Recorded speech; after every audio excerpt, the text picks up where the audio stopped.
Donc, il y a 10 000 ans, les mecs, ils avaient déjà compris l'importance d'une pratique sportive, d'apprendre à se défendre, évidemment. Hein, c'est la continuité de survivre, en fait, tout simplement. Les arts martiaux, c'est la continuité de survivre, qui s'est matérialisée en art et en quelque chose qu'on va se transmettre de génération en génération. Voilà. Donc, on avance un petit peu dans le temps.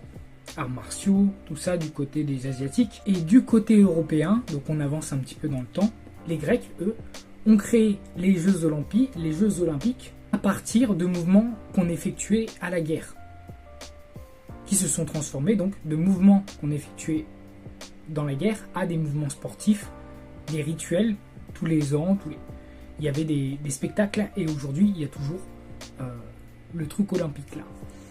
Tout ça pour te dire que, donc à l'époque de la Rome antique, c'était les jeux, et le sport on ne le pratiquait pas en tant que tel, c'était plus pour les jeux ou pour se préparer à la guerre, du coup, plutôt centré sur l'endurance et la force, vraiment. Là où les arts martiaux, c'était une pratique plus complète, mais qui, peut-être, les mecs, en fait, ils sont plus petits. Donc quand ils font face à des gens plus grands, ils ne peuvent pas utiliser la force, parce qu'ils vont se faire battre. Donc ils ont choisi de développer d'autres méthodes pour dominer.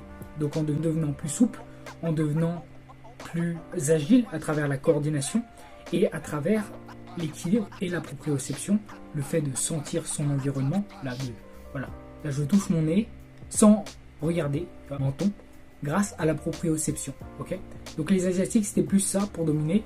En Grèce, eux... Alors, l'histoire du sport.